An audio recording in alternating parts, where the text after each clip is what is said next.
Very good afternoon to all of you. Welcome to Hindu newspaper analysis. So I have picked few important article from the Hindu edition today. So let's start the day with the important article. तो सबसे पहला जो news है आज that is about जो तीनों laws के अंदर जो चेंजेस किए गए हैं, ठीक है।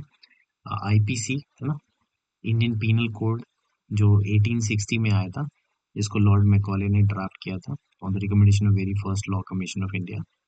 तो पहला आईपीसी के अंदर चेंजेस किया गया है। आईपीसी को रिप्लेस करके जो आएगा दैट इज भारतीय न्याय संहिता, बीएनएस कह रहे हैं उसको। और दूसरा जो है सीआरपीसी, जो कोड ऑफ क्रिमिनल प्रोसीजर है, उसका नाम चेंज करके क्या रखा गया है, उसका नाम है भारतीय नागरिक सुरक्षा संहिता। ठीक है, BNSS, CrPC is BNSS and IPC is BNS, Bharatiya Nyaya संहिता। ठीक है। और जो तीसरा है इंडियन एविडेंस एक्ट 1872 में जो आया था, इंडियन एविडेंस एक्ट का नाम चेंज करके रखा गया है भारतीय साक्ष्य, भारतीय साक्ष्य। ठीक है। तो these are the three changes. पहला क्या है, BNS, Bharatiya Nyaya Sanhita which replaces the IPC 1860। ठीक है। और ये जो कोड ऑफ क्रिमिनल प्रोसीजर है उसका क्या नाम रखें, बीएनएसएस, विच इज भारतीय नागरिक सुरक्षा संहिता। और जो इंडियन एविडेंस एक्ट है 1872 का, उसका नाम है भारतीय साक्ष्य। तो ये कुछ चेंजेस किए गए आईपीसी के अंदर। तो इसमें बहुत सारे प्रोविजन दिए गए हैं। What are the key provision क्या क्या है, ये हम देखते हैं। तो एक जो प्रोविजन है उसमें है प्रोविजन फॉर जीरो एफआईआर, है ना। मतलब पहले बहुत सारे केसेस में क्या एफआईआर फाइल नहीं किया गया था, फाइल नहीं किया जाता था पुलिस के द्वारा। तो अब एक प्रोविजन लेके आया गया जीरो एफआईआर का, which allow filing of a first information report at any police station. ये कहीं पे भी आप फायर कर सकते हैं रिगार्डिंग ऑफ जुरिस्डिक्शन। जैसे कई बार मान लो कि आपको बोलेंगे नहीं नहीं आपका जो एरिया है, जुरिस्डिक्शन है, यहाँ नहीं है। अब ऐसा वाला सीन नहीं है, आप कहीं पे भी एफआईआर फाइल कर सकते हो। तो एक नया प्रोविजन ऐड किया गया जीरो एफआईआर का, जिसके अंदर क्या है, आप किसी भी पुलिस स्टेशन में एफआईआर दाखिल कर सकते हो रिगार्डलेस ऑफ जुरिस्डिक्शन। ऑनलाइन चीज़ों के ऊपर काफ़ी ध्यान दिया गया है। ठीक है, online registration of police complain and mandatory videography of crime scenes. ठीक है। एक ये बहुत इंपॉर्टेंट चीज़ है, टाइमली बाउंड जस्टिस दिलाने के लिए काफ़ी ज़्यादा मुहिम चली है। तो इसके अंदर जो रिफॉर्म्स है उसमें ये भी एक आया है कि जो जजमेंट है क्रिमिनल केसेस में has to come within 45 days of completion of the trial. Trial के कंप्लीशन के विद इन 45 डेज के अंदर क्रिमिनल जो केसेस है उसमें जजमेंट आ जाना चाहिए। तो very good important move. Provision और भी हैं regarding false promise of marriage, gang rape of minor, mob lynching. तो ये कुछ इंपॉर्टेंट चेंजेस किए गए हैं। एक ये चेंज है कि sedition has been replace with secession और act against the country sovereignty, unity and integrity. तो ये जैसे जैसे चेंजेस होंगे वैसे वैसे हम चीज़ों को देखेंगे। ठीक है। सबसे इम्पोर्टेंट अभी हम बस ये देखते हैं कि क्या क्या की चेंजेस किए गए हैं। तो जो आईपीसी, सीआरपीसी और इंडियन एविडेंस एक्ट है, ये कॉलोनियल एरा का है। बेसिकली इसको चेंज करने का यही है कि जो हमारा जो क्रिमिनल जस्टिस सिस्टम है उसको हम ट्रांसफॉर्म करेंगे, जो आर्काइक लॉ है उसमें हम बदली करें। काफ़ी पुराना लॉ है ये। तो आईपीसी का नाम क्या रखा गया, IPC is BNS, BNS is भारतीय न्याय संहिता। सीआरपीसी जो कोड ऑफ क्रिमिनल प्रोसीजर है उसका नाम रखा गया है बीएनएसएस, बीएनएसएस इज भारतीय नागरिक सुरक्षा संहिता। और जो इंडियन एविडेंस एक्ट आया था 1872 में, इसका नाम रखा गया है क्या, भारतीय साक्ष्य। तो ये तीन इंपॉर्टेंट चेंजेस हैं। अब जैसे जैसे इसमें ग्रेजुअल डेवलपमेंट होता है, we will read about it. ठीक है। तो laws were change to ensure speedy justice, है ना। देखो जस्टिस सिस्टम का दो ही इंपॉर्टेंट चीज होता है क्या, कि एक तो क्या है, थोड़ा अफोर्डेबल हो, यानी थोड़ा कम पैसे भी लगे लोगों को। और सबसे इम्पोर्टेंट एक ग्रीवांस रिड्रेसल मैकेनिज्म होना चाहिए, यानी स्पीडी जस्टिस मिलना चाहिए लोगों को, है ना। स्पीडी जस्टिस होना चाहिए और एक प्रॉपर ग्रीवांस रिड्रेसल मैकेनिज्म हो, ताकि लोगों को कम से कम समय में जस्टिस मिल पाए। ठीक है। तो in sync with the day and age and the new form of crime that occur, तो गवर्नमेंट ने इसको लेके एक इंपॉर्टेंट बदलाव किया है। अब 45 डेज के अंदर ही ट्रायल जो होगा उसके अंदर अंदर ही क्रिमिनल मैटर्स में इसके अंदर ही जजमेंट देना होगा। तो वेरी इंपॉर्टेंट गुड मूव, है ना। और जीरो एफआईआर मैंने आपको बता ही दिया कि regardless of any jurisdiction zero FIR कोई भी फाइल कर सकता है। अब ये एक इम्पॉर्टेंट न्यूज आर्टिकल था कि India identified 641 fauna species and 339 taxa of plant species. तो ऐसा भी, ऐसा कभी कभी ऐसा पूछ लेते हैं, ठीक है, कि ऐसे ही पूछ लेंगे कि भाई कुरकोमा, देखो ये क्या नाम है, कुरकोमा कैकिनिस, एक नया स्पीशीज है टर्मरिक का। ठीक है, टर्मरिक में एक चीज होता है करक्यूमिन, अगर आपने सुना हो कभी, करक्यूमिन। जरूर कभी कभी जनरल साइंस का क्वेश्चन पूछते हैं ना, ऐसे भी पूछ लेते हैं कि करक्यूमिन इज रिलेटेड टू, तो टर्मरिक के अंदर एक कंपोनेंट होता है जिसको करक्यूमिन बोलते हैं। ठीक है। तो ऐसे याद रखोगे कि टर्मरिक के अंदर करक्यूमिन होता है, तो करक्यूमा कैकिनोजीन करके एक स्पीशीज है, प्लांट का स्पीशीज, ये भी डिस्कवर्ड किया गया है कहाँ पे, मणिपुर में। अब बहुत ही रेयरिटी है ये पूछेंगे, लेकिन अगर पूछते हैं तो बस ये थोड़ा सा ध्यान में रहना चाहिए कि मणिपुर में क्या है, मणिपुर में कौन सा प्लांट स्पीशीज मिला है हमें। एक नया प्लांट मिला है मणिपुर में जिसका नाम है करक्यूमा कैकेनचीज। ठीक है, करक्यूमा कैकेनचीज। और करक्यूमा क्या है, जैसे मैंने बताया टर्मरिक में क्या होता है, करक्यूमिन होता है, तो करक्यूमिन की ऐसे याद रख सकते हो। ठीक है। एक और हावड़ा है हमारे वेस्ट बंगाल में, वहाँ पे एक फ्लावरिंग प्लांट मिल रहा है, उसका नाम है अगस्त्या वेनोई। ठीक है। थोड़ी थोड़ी चीजें बस याद रखनी है, एक एक बार देखोगे। ये आपकी इंपॉर्टेंट चीज है कि हमारे यूनियन मिनिस्टर कौन है भाई, किसके, भूपेंद्र यादव। किस चीज के मिनिस्टर रहेंगे भूपेंद्र यादव, तो जाहिर सी बात है किसकी बात कर रहे हैं हम, मिनिस्ट्री ऑफ इन्वायरमेंट की, है ना। तो हमारे जो इन्वायरमेंट मिनिस्टर है वो कौन है, हमारे environment minister is Bhupendra Yadav. ठीक है, भूपेंद्र यादव, ये याद रखेंगे, काफी इंपॉर्टेंट है। ये थोड़ा ध्यान में रखेंगे तो ठीक है, अगर नहीं भी याद होता है तो एक आध बार ऐसे पढ़ लेंगे, फिर भी अब कॉन्शियस माइंड में चला जाएगा। ठीक है। तो भूपेंद्र यादव कौन है हमारे, भूपेंद्र यादव हमारे हैं क्या, ये है हमारे इन्वायरमेंट मिनिस्टर। दो इम्पोर्टेंट बॉडी है, दो इम्पोर्टेंट बॉडी है। देखो एक चीज और देखो, आप यहाँ पे ये पे लिखा है ना हॉटस्पॉट रीजन। तो हॉटस्पॉट मतलब वो होता है जहाँ पे कहते हैं बायोडाइवर्सिटी काफी ज्यादा है, तो उसको हॉटस्पॉट रीजन कहा जाता है। जैसे हमारा जो वेस्टर्न घाट है इंडिया का, वहाँ पे काफी, उसको हॉटस्पॉट रीजन बोलते हैं भारत का। और नॉर्थ ईस्टर्न रीजन में, क्योंकि वहाँ पे बहुत सारी स्पीशीज हर साल डिस्कवरी आती है, हर सारी नए नए स्पीशीज का डिस्कवरी होता है वहाँ पे। तो यहाँ पे यहाँ की जो टेक्सोनॉमी है वो काफी रिच है। तो दो इंपॉर्टेंट ऑर्गेनाइजेशन है, एग्जाम पॉइंट ऑफ व्यू से ये काफी इंपॉर्टेंट है। दो इंपॉर्टेंट ऑर्गेनाइजेशन कौन कौन सी है, एक है हमारे पास बोटानिकल सर्वे ऑफ इंडिया, और एक है जूलॉजिकल सर्वे ऑफ इंडिया। ठीक है। तो अभी मैंने बात किया था फ्लोरा एंड फौना की। ठीक है, तो जब हम फ्लोरा की बात करेंगे तो क्या होगा, फ्लोरा के बारे, फ्लोरा का मतलब कि हम किसकी बात कर रहे हैं, प्लांट की बात कर रहे हैं। ठीक है, फ्लोरा का मतलब ही होता है कि हम प्लांट की बात कर रहे हैं, और फौना की बात करेंगे इसका मतलब हम एनिमल के बारे में बात कर रहे हैं। तो प्लांट के बारे में जो पढ़ाई होती है वो बॉटनिकल साइंस है, बॉटनी है उसको कहते हैं। और जो एनिमल के बारे में वो जूलॉजी है।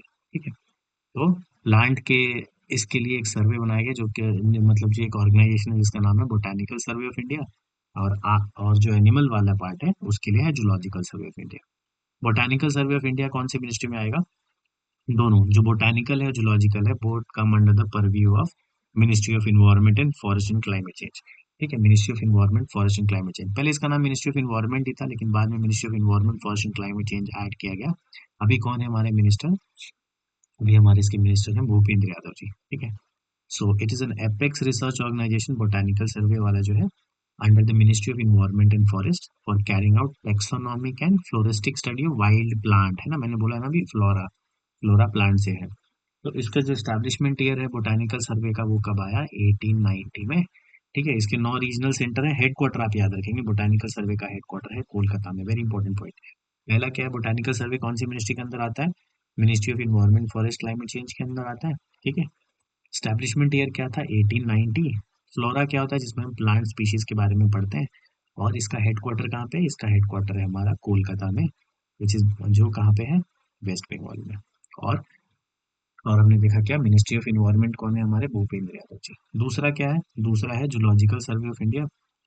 जूलॉजिकल सर्वे ऑफ इंडिया क्या है, ये भी है मिनिस्ट्री ऑफ इन्वायरमेंट फॉरेस्ट और क्लाइमेट चेंज में। इसका स्टैब्लिशमेंट ईयर है 1916। तो पहले बना बोटानिकल सर्वे 1890 में, और 1916 यानी 1916 में दो जो organisation which came into being is Zoological Survey of India. और ये क्या करते हैं इसमें, इसमें फौना यानी एनिमल के बारे में देखते हैं इसमें। ठीक है। जूलॉजिकल सर्वे ऑफ इंडिया का भी हेडक्वार्टर कोलकाता में, तो ये तो आराम से याद हो जाएगा आपको कि बोटानिकल सर्वे और जूलॉजिकल जो सर्वे है, दोनों का हेडक्वार्टर कहाँ पे है, कोलकाता में। ठीक है।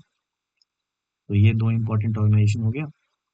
अब ये थोड़ा सा डिफरेंस देख लो फ्लोरा एंड फौना में। तो फ्लोरा जैसे क्या बताया, प्लांट्स के बारे में फ्लोरा, फौना क्या है, एनिमल के बारे में जो बात करेंगे।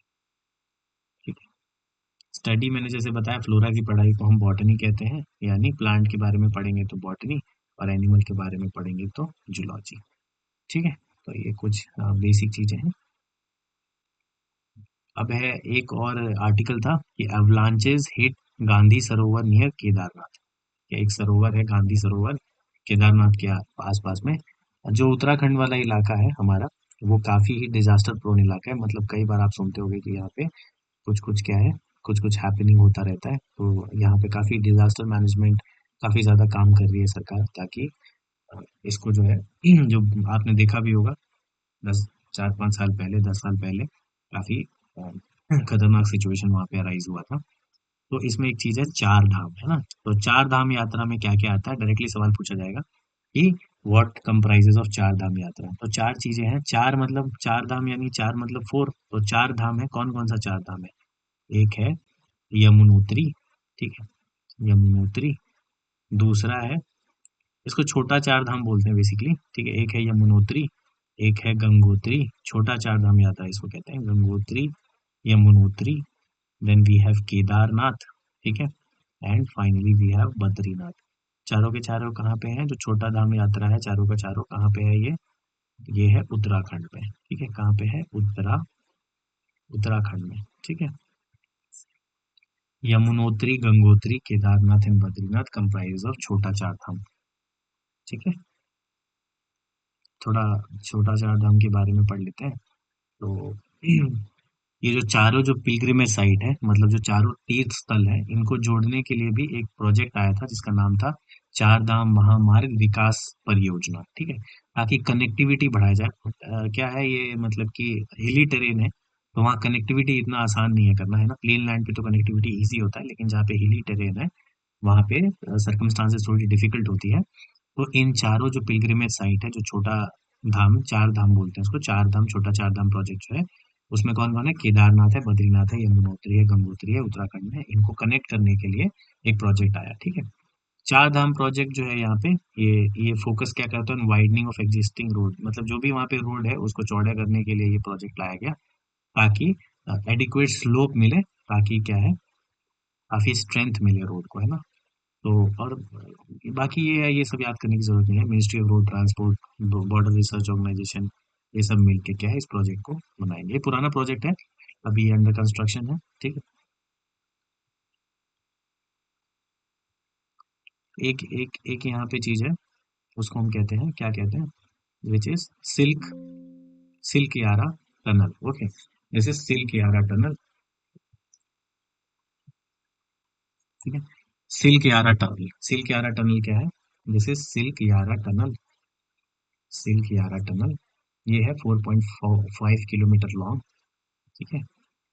और एक ये टनल है, जान लो कहाँ पे, बस इतना याद रखना है, ये टनल कहाँ पे है? ये है, ये उत्तराखंड में है। ये टनल क्या करेगा? This tunnel will provide all weather connectivity to Yamunotri, जो भी मैंने आपको बताया था, यमुनोत्री। और एक जगह है वहाँ पे उत्तराखंड में ही, धरासू कहते हैं, तो धरासू से यमुनोत्री जाने का जो डिस्टेंस है उसको 20 किलोमीटर कम कर देगा। और क्या है, और टाइम भी जो है आधा घंटा कम लगेगा, जैसे पहले जो टाइम लगता था उससे काफी कट हो जाएगा। तो बेसिकली ऐसे टनल ये सब इसीलिए बनाया जाता है, ताकि क्या है, टाइम कम हो जाए, और जो ट्रैवल डिस्टेंस है, जो टाइम, जो किलोमीटर्स में जो डिस्टेंस होता है वो भी कम हो जाए, और ट्रैवल टाइम भी कम हो जाए।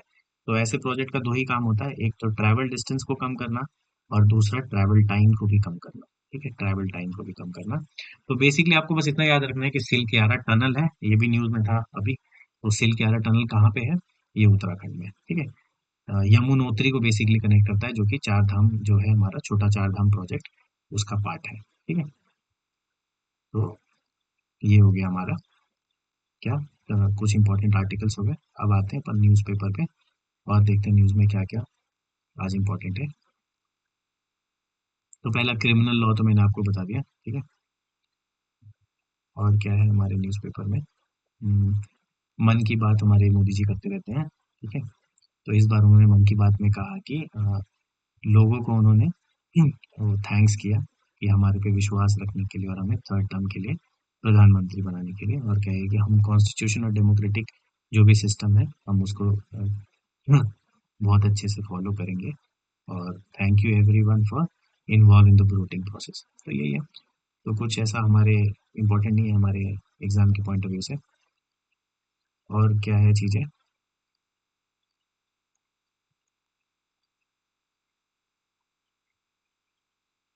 ये चार धाम वाला हमने देख लिया, ठीक है?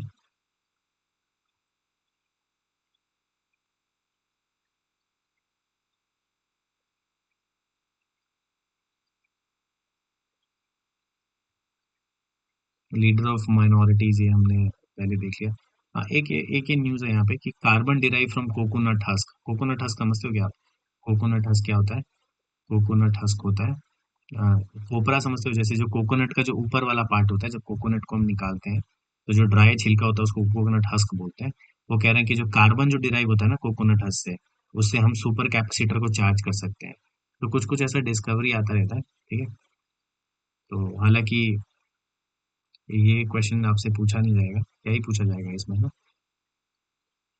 बाकी ये हमने देख ही लिया। अभी इसमें बहुत सारे बदलाव आते रहेंगे, जो जैसे जैसे पेपर में आता जाएगा वैसे वैसे वी गोना कवर इट। ये टेक्सोनॉमी वाला पार्ट हमने चेक पढ़ लिया है ना। एक ये याद रखोगे, करंट अफेयर्स है।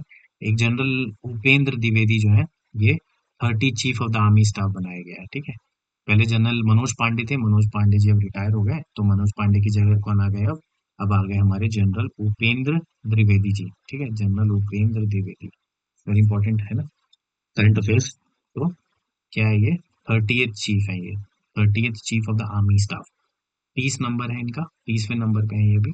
30वें नंबर पे इन द सेंस की इससे पहले 29 चीफ बन चुके हैं, तो ये 30 नंबर के चीफ हैं। और इनका नाम क्या है? जनरल उपेंद्र द्विवेदी, ठीक है, जनरल उपेंद्र द्विवेदी।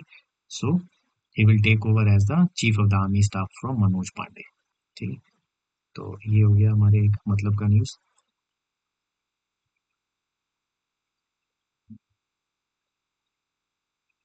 बाकी ये सब पॉलिटिकल न्यूज है ना। ये चल रहा है कि लीडर ऑफ अपोजिशन भी नीट को लेके जो है कह रहे हैं कि सही नहीं है, मतलब सरकार को टारगेट कर रहे हैं।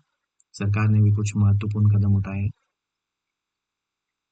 एक ये मोदी जी ने जो है एक किताब रिलीज करा है वेंकैया नायडू के ऊपर, है ना। Venkaiah Naidu releasing 3 books on the life and work of former vice president M Venkaiah Naidu through video conferencing on Sunday. ठीक है, कई बार बुक के ऊपर भी पूछ लेते हैं। अभी वेंकैया नायडू जी का बर्थडे था, 75वां बर्थडे था इनका, हैदराबाद में एक प्रोग्राम में ये किताब जो है ये रिलीज किया गया। Mister Modi release 3 books. एक है Venkaiah Naidu life in a service, ठीक है, उनकी बायोग्राफी है, जिसको ऑथर किया है former resident editor of Hindu, Hindu paper के ही एडिटर ने किया है।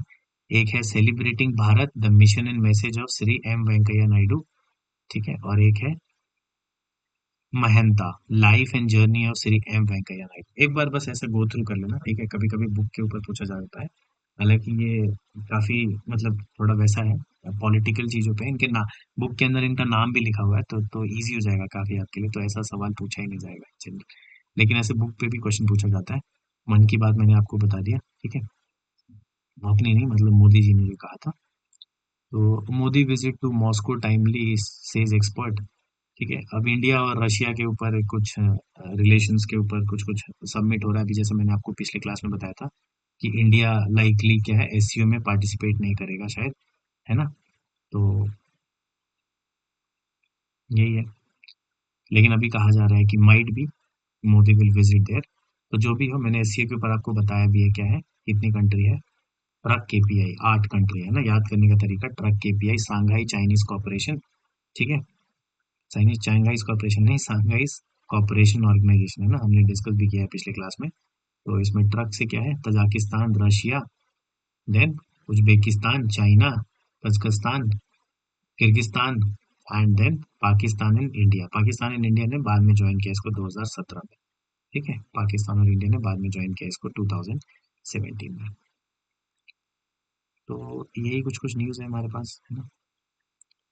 एनआईए कंडक्ट रिसर्च इन, तो और क्या है हमारे मतलब का न्यूज़।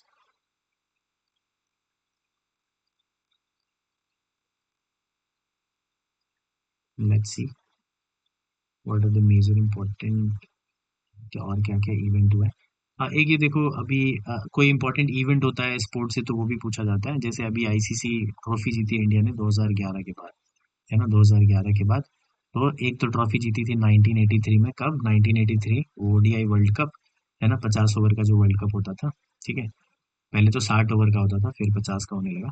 तो 1983 में कौन थे? कपिल देव जी थे, ठीक है। कपिल देव की कैप्टनसी में जीता। फिर 2007 में हमने आईसीसी वर्ल्ड कप जीता T20 का, एम एस धोनी कैप्टन थे। और 2011 में 50 ओवर का वर्ल्ड कप जीता, उसमें भी एम एस धोनी कैप्टन थे। और फाइनली क्या है, अब 2024 में अक्ष किसके, रोहित शर्मा की कैप्टनसी में हमने फिर से वर्ल्ड कप जीता है, तो बधाई हो हम लोगों को सबको, है ना। तो 4 वर्ल्ड कप हो गया इंडिया के पास, है ना। दो 1983, पहला 1983 कपिल देव जी के टाइम पे, फिर 2007 में और 2011 में एम एस धोनी के अंदर, और 2024 में अंदर रोहित शर्मा। ठीक है, 1 2 3 4। कई बार ऐसा पूछ लेंगे गैप कितना हो गया, है ना। ऐसा भी पूछ सकते हैं कितने साल के बाद भारत ने ये वर्ल्ड कप जीता, और ये भी पूछ सकते हैं कितना वर्ल्ड कप भारत ने जीता है अभी तक, 4 5 3 2। तो थोड़ा सा जनरल अवेयरनेस होना चाहिए। ठीक है, इसमें court on climate right and India can enforce it. तो इसमें इसमें आप दो तीन चीजें जान लो, जैसे क्या है, आपको जानना है आर्टिकल 14 क्या है, याद रखोगे आर्टिकल 14 है राइट टू इक्वालिटी, है ना। राइट टू इक्वालिटी कभी ये और अच्छे से अपन डिस्कस करेंगे, अभी बेसिकली बस इतना जान लो आर्टिकल 21 क्या है, आर्टिकल 14 क्या है, राइट टू इक्वालिटी। आर्टिकल 21 में कहते हैं right to life and personal liberty. ये सब इंडियन कॉन्स्टिट्यूशन का सबसे इम्प्रोवाइज आर्टिकल है। इम्प्रोवाइज इन द सेंस कि time to time supreme court के इंटरप्रिटेशन पे इसके अंदर बहुत सारी चीजें ऐड की गई, जैसे right to clean and safe environment, right to livelihood, ठीक है, right against sexual harassment of work place जो विशाखा गाइडलाइंस के बताया था। तो ये आर्टिकल जो है टाइम टू टाइम जो है इसके अंदर बहुत सारी चेंजेस किए गए हैं, और ये आर्टिकल जो है इसमें सुप्रीम कोर्ट के इंटरप्रिटेशन के बाद बहुत सारी नई नई चीजें ऐड की गई। तो आर्टिकल 21 का एम्बिट काफी बड़ा है, जैसे राइट टू प्राइवेसी आपने सुना होगा, है ना। राइट टू प्राइवेसी भी आर्टिकल 21 के अंदर ही आता है, कि एक पुट्टा स्वामी केस है उसके बाद राइट टू प्राइवेसी आया। ठीक है, तो right to life and personal liberty, right to life and personal liberty. ठीक है, तो आर्टिकल 14 याद रखोगे क्या है, article 14 right to equality, article 21 क्या है, right to life and personal liberty. ये दोनों फंडामेंटल राइट्स में आते हैं हमारे। ठीक है, आर्टिकल जो है आर्टिकल 12 से लेके 35 तक जो है ये आता है फंडामेंटल राइट्स के अंदर, याद रखना, ये डायरेक्टली पूछा जा सकता है कि फंडामेंटल राइट्स में कौन कितने कौन आर्टिकल कहाँ से कहाँ तक आते हैं। आर्टिकल 12 से लेके आर्टिकल 35 तक कहाँ किस में आते हैं, हमारे फंडामेंटल राइट्स में आते हैं। ठीक है, फंडामेंटल राइट के बाद डीपीएसपी होता है जो आर्टिकल 36 से 51 तक आता है। कभी हम इसको ब्रॉडली पढ़ेंगे, है ना, जैसे जैसे पेपर में आएगा वैसे हम इसको पढ़ते चले जाएंगे। तो अभी जानना है हमें आर्टिकल 14 क्या है, राइट टू इक्वालिटी, आर्टिकल 21 क्या है, right to life and personal liberty. तो ये दो बेसिक चीजें जानो आप, है ना। बाकी ये इसमें लिखा है India still a developing country, what the country need is a law that enable toward low carbon. वही है, हर जगह आज यही मुहिम चल रहा है जो हम बता रहे हैं अभी तक, क्या कि हमें कार्बन इमिशन को कम करना है और क्लाइमेट रिसिलियंट डेवलपमेंट करना है। मतलब क्लाइमेट को मद्देनजर रखते हुए इसके कॉस्ट पे ना करें हम, जैसे पेड़ पौधे काटने की वजह से देखो क्लाइमेट चेंज का कितना ज्यादा इम्पैक्ट दिख रहा है। एक ये prevention of money laundering act है, ठीक है। अभी इसके ऊपर भी हमने पिछले क्लास में डिस्कस किया था, क्या, FATF financial action task force. ठीक है, कब आया, 1989 में G7 का सबमिट हो रहा था पेरिस में, तभी आया फाइनेंशियल एक्शन टास्क फोर्स। ठीक है, इंडिया इसका मेंबर कब बना, इंडिया इसका मेंबर बना 2010 में। हेडक्वार्टर कहाँ पे, पेरिस में, जो कि कहाँ पे है, फ्रांस में। उसके बाद FATF को जब इनिशियली लाया गया तो it was only to it is bring only to combat money laundering. ठीक है, लेटरली क्या है, 2001 के अंदर इसके मैंडेट को एक्सपैंड किया गया, और फिर मनी लॉन्ड्रिंग के साथ साथ हमने क्या है, टेरर फाइनेंसिंग भी इसके अंदर ऐड कर दिया। ठीक है, 2001 में मनी लॉन्ड्रिंग के साथ साथ हमने इसको टेरर फाइनेंसिंग भी ऐड कर दिया गया, कर दिया। उसके बाद इसमें दो लिस्ट है, एक है ग्रे लिस्ट और एक है ब्लैक लिस्ट। ब्लैक लिस्ट में कौन कौन सी कंट्री मैंने आपको बताई, कोरिया बताया था, कौन सा कोरिया बताया था, नॉर्थ कोरिया, साउथ कोरिया आप बताओगे, एक ईरान और म्यांमार, तीन चीजें हो गई। और ग्रे लिस्ट में जो कंट्री ऐसा माना जाता है which are considered safe haven for terror financing and money laundering. ठीक है, तो ये मनी लॉन्ड्रिंग के ऊपर ही है कि इन्फोर्समेंट डायरेक्टरेट जो है कह रहा है, मतलब कोई भी आदमी जब इसमें पकड़ा जाता है मनी लॉन्ड्रिंग के अंदर, तो उसको prevention of money laundering act के तहत ही उसकी प्रिलिमिनरी इंक्वायरी होती है। तो ये चीजें हैं। ठीक है,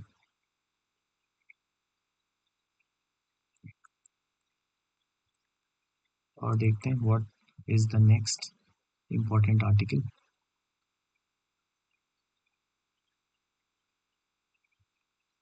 ये बुमराह जी हमारे फास्टर मीनर एंड स्टिंगर है ना, स्टिंजियर। स्टिंजियर मतलब कंजूसी इन द सेंस कि कम विकेट दे के, सॉरी, कम रन पिटाए इन्होंने ज्यादा बॉल फेंक के, तो ऐसा कुछ कुछ है।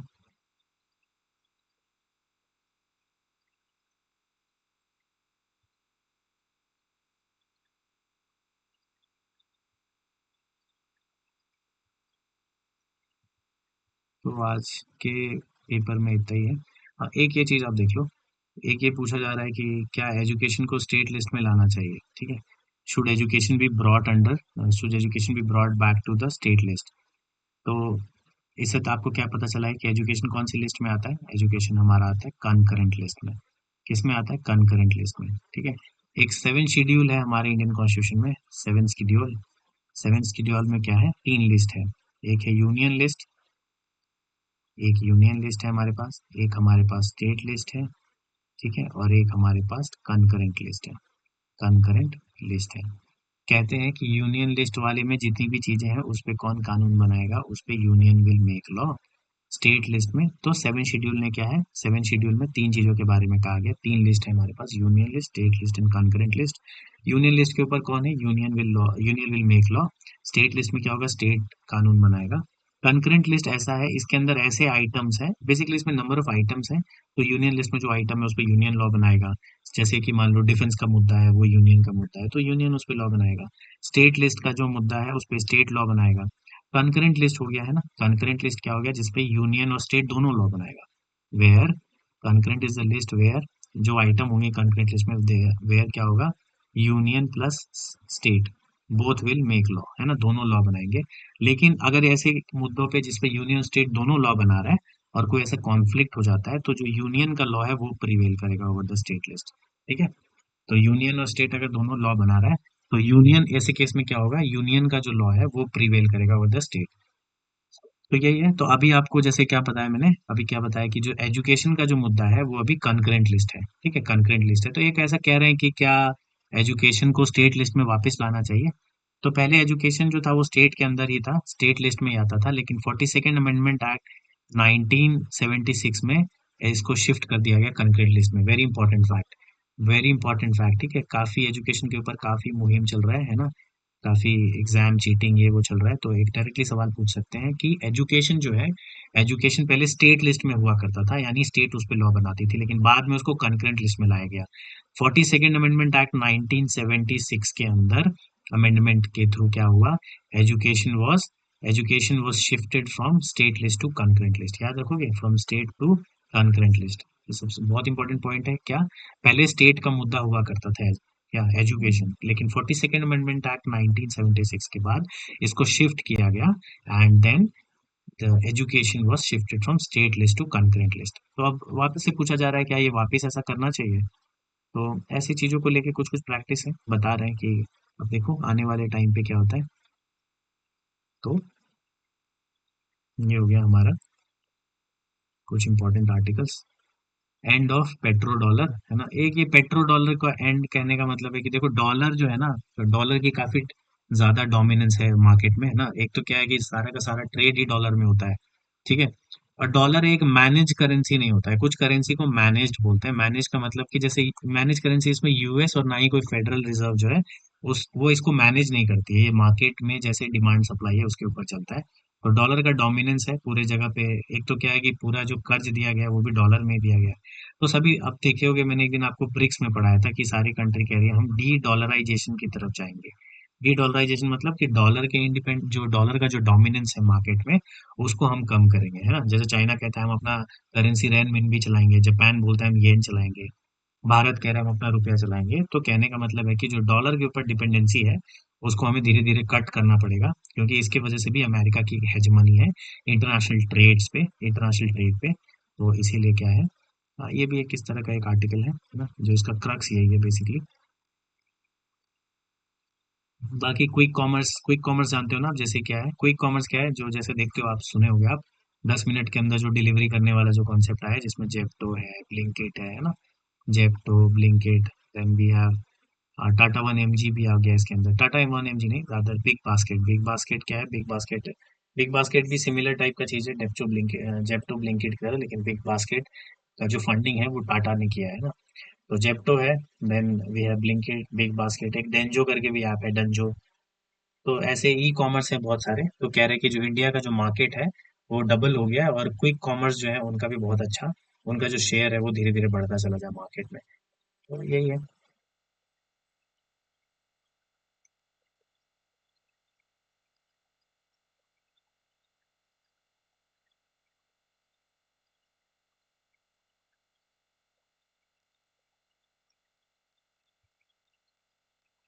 इंटरनेशनल वर्ल्ड आर्टिकल कुछ देखते हैं अपन, क्या वर्ल्ड पेज पे क्या है।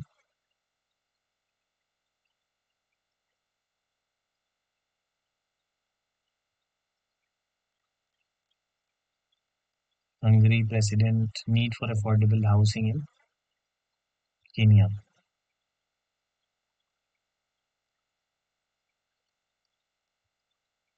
नथिंग इम्पोर्टेंट आज। Women bombers Nigeria. एक ये देखो, नाइजीरिया में ना एक मिलिटेंट ऑर्गेनाइजेशन है, काफी ज्यादा एक्टिव रहता है वहाँ बहुत पुराने टाइम से, उसका नाम है बोको हराम। बोको हराम। तो ऐसा पूछ लेंगे कि बोको हराम इज एसोसिएटेड विद, तो ये नाइजीरिया से एसोसिएटेड है, ठीक है, बोको हराम वहाँ का मिलिटेंट ऑर्गेनाइजेशन है। ठीक है, उससे अभी तक इजाद नहीं पा रही है नाइजीरिया, इसकी वजह से काफी प्रॉब्लम है। नाइजीरिया का जो वेस्टर्न पार्ट है, वेस्ट नाइजीरिया, मतलब जो नाइजीरियन का जो ये वाला पार्ट है जहाँ बोको हराम के डोमिनेंस है, वहाँ पे अभी तक कोई डेवलपमेंट नहीं हो पाया। तो ये हो गया एक हमारा।